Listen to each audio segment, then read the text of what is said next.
مجھے ایک واقعہ یاد آیا، تھانہ بھون کی بات ہے۔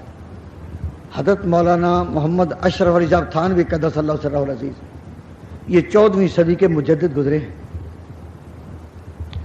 ان کے سامنے ایک سالک اللہ کی یاد کرنے والا بیٹھا، اس نے ایک شعر پڑھا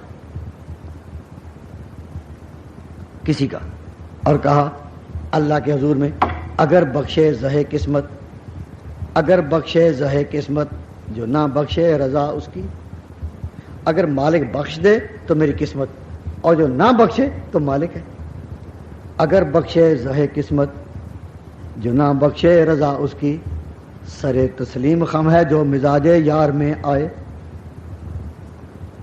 ہم بندے جو ہوئے تو جو چاہے کرے، اگر بخشے زہے قسمت، جو نہ بخشے رضا اس کی، سر تسلیم خم ہے جو مزاج یار میں آئے۔ تو تھانوی رحمۃ اللہ علیہ نے سن کر کہا کہ یہ شعر جس صوفی کا ہے، معلوم ہوتا ہے وہ کچا ہے، ابھی تک وہ خدا کی محبت میں پکا ہوا نہیں۔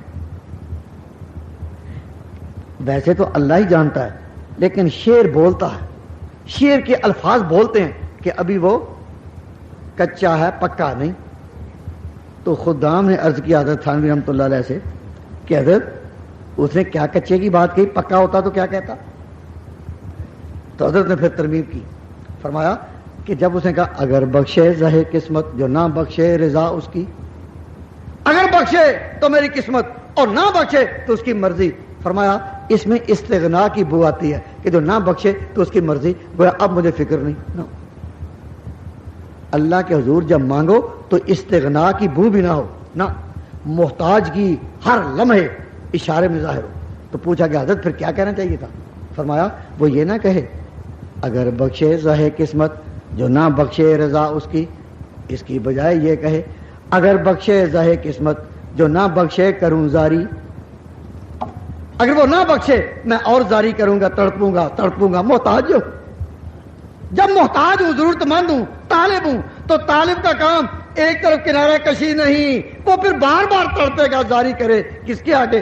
مالک کے آگے۔ اور مالک کے آگے تڑپنا جو ہے، مالک کے آگے تڑپنا، یہ خود ایک عزت ہے، ذلت نہیں۔